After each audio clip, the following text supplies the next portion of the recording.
welcome to Leeds Tax News. I'm Molly Clayton. And I'm Lucy Hopwood. Here are today's headlines. The battle to save the high street. Should online shopping companies be paying more tax? Save our golf course. Members take a swing at the council over its uncertain future. And celebrating 100 years of Leeds United with an exhibition of sporting memorabilia. But first, nominations close for the 2019 general election in just under an hour's time. We'll then know who we can vote for in the 5 constituencies in Leeds. Harry Douglas Grattan has more. There are 5 city-based constituencies in Leeds: Leeds Central, Leeds East, Leeds North East, Leeds North West and Leeds West. All of these were won by Labour in 2017. That said, a lot has changed in 2 years, and not every seat is a done deal for Labour. The most contested is Leeds North West, which up until 2017 had been a safe seat for the Liberal Democrats and is still marginal. So what are the big issues in Leeds? I think the national issues play through. Brexit is a dominant issue across the country and Leeds is no different in that sense. But you've also got local issues such as how are waiting times at the NHS, at the LGI and Jimmy's. That will impact on how people vote. Our website will have all the nominations after the deadline at 4 this afternoon. And remember to tune into our BJTC broadcast on election night. Now to the battle to save the high street from the onslaught of online shopping. With internet shopping thriving, we've been asking one economics professor what can be done. Charlie Veru reports.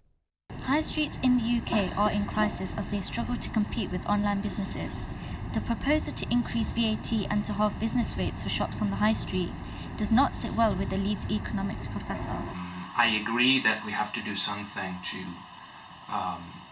make the competition more fair between businesses selling online and real world businesses. However, I'm quite skeptical about increasing the VAT now.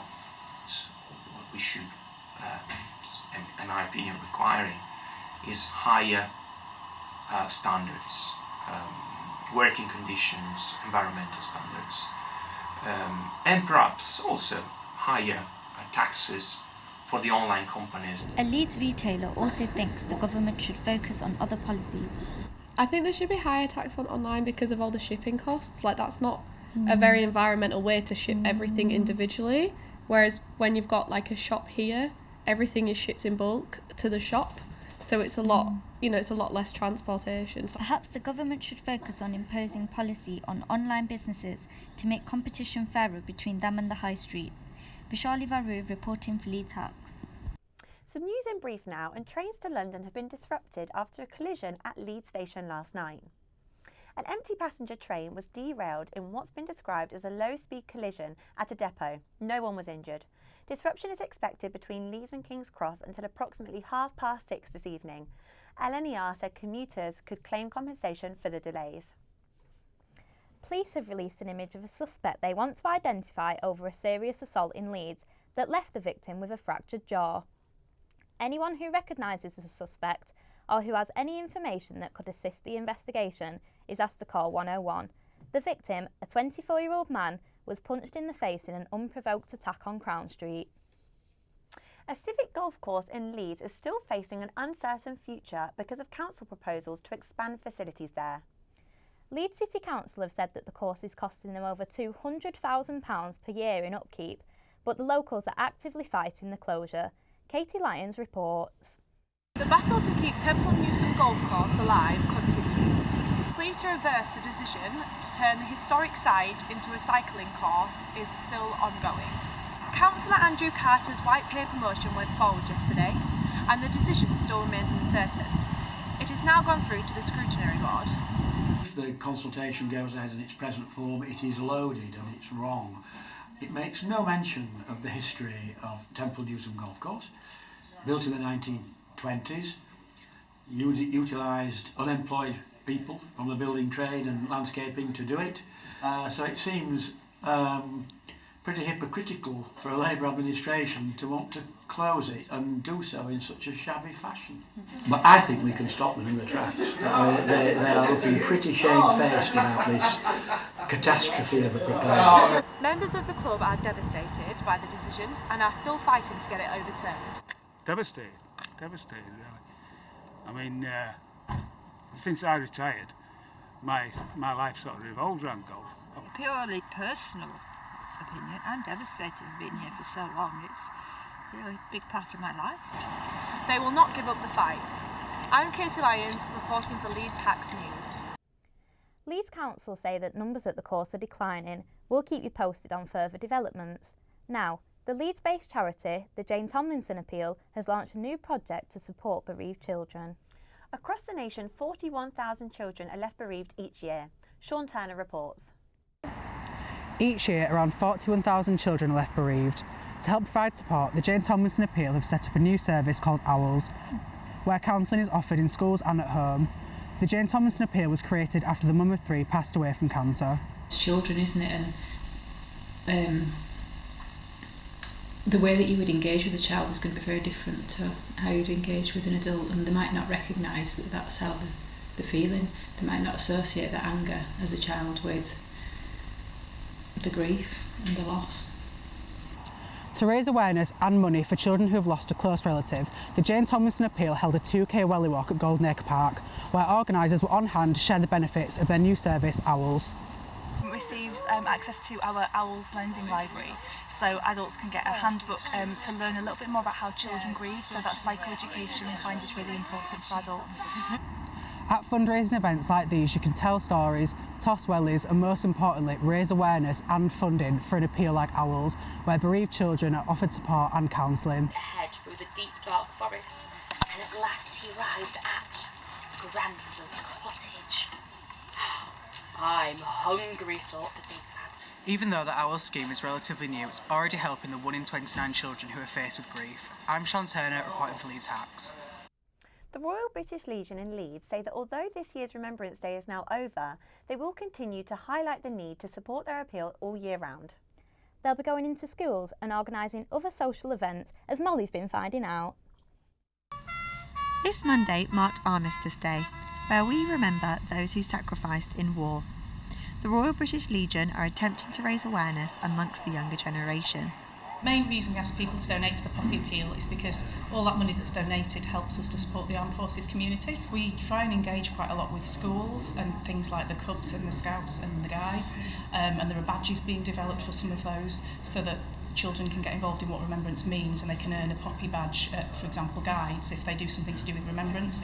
So we do kind of try and engage families with things like fun runs, where they can get sponsorship to attend as a family, and like Muddy Run was one we had earlier in the year, so a bit like the Tough Mudder events that you might know about. So our fundraising teams are always trying to come up with new ways of kind of supporting the fundraising activity. Events like the Poppy Run encourage families to get involved in fundraising. I think traditionally the Royal British Legion has an older audience because it tended to focus on World War I and II, and part of the reason we run these kind of events and have them geared towards families and young children right the way through to the elderly is that everybody can get involved in remembrance and remembering in some way, shape or form. The younger audience don't necessarily know, they just see the poppy and they're like, well, what's the last post about, what is the exhortation, where does it come from?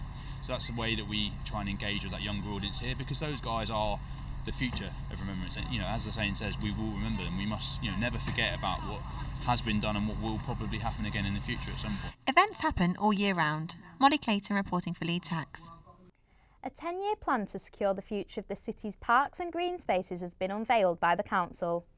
And the public are being asked for their say. Our reporter Ellie Dawson took a trip to one of Leeds' most popular parks. Leeds is home to 70 parks dotted all over the city and are seen by so many people as vital for helping with physical and mental health, helping climate change and bringing communities together. Woodhouse Moor was the first public park to be bought by Leeds City Council in 1857. Today it's used mostly by students, being at the heart of student housing next to the University of Leeds, but the way it's used has changed so much over time. When it was first built, it was really quite a barren moorland landscape. There weren't very many facilities or amenities or whatever for visitors. Some decades later, that they started to design it more as a public park, and the bowling greens, tennis courts, etc. were put in place.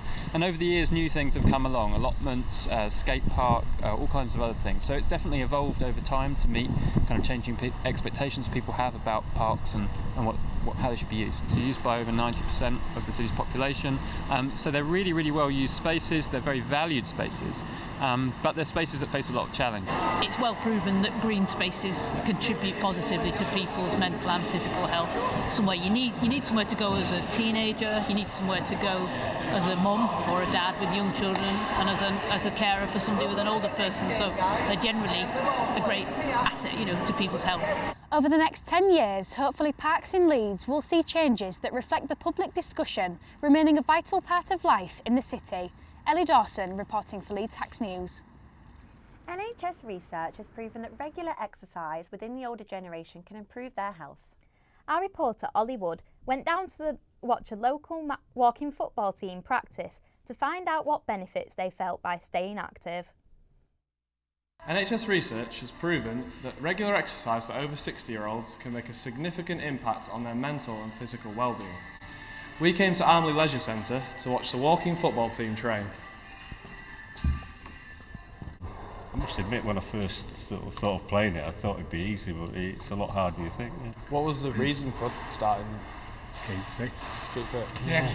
Well, you can't, if you want to play football, you can't really cope with five-a-side anymore. Then you don't want to stop playing football, so it's the next step. After playing it's brought a lot of people back who stopped for about 20 years because, But the running side of it, yeah, especially how quick five-a-side can be in sports halls. Yeah. It's quite quick, but it does slow you down. A few of them today have been coming for the last 3-4 years, and you've seen it benefit them because you could see how fast they are now. Where I keep telling them to slow down when they first started, they couldn't run at all. So you do see the benefits over a long period of time. Falls are the most common cause of injury-related death in 75-year-olds in the UK. Exercise has been a proven way of benefiting the health of the older generation. Walking football is one of those. Hollywood reporting for Leeds Hacks News. Talking of football at a slightly faster pace, Leeds United are celebrating 100 years by holding a month-long exhibition at the Merrion Centre. The exhibition is filled with a collection of past and present Leeds United memorabilia. With the exhibition currently ongoing, fans will be able to see never seen before historic objects, such as this unreleased yellow button shirt. You could say that my life has been Leeds United. As I wake up in the morning, I see Leeds United memorabilia. I work with it all day, and hopefully it'll go on until I actually die. But I've got plenty of life left in me, and I've got a lot of money to spend on Leeds United memorabilia, as in some of this is mine in this exhibition. Congratulations to Leeds United. Well, that's all we have time for today. Thank you and have a good evening. Good night.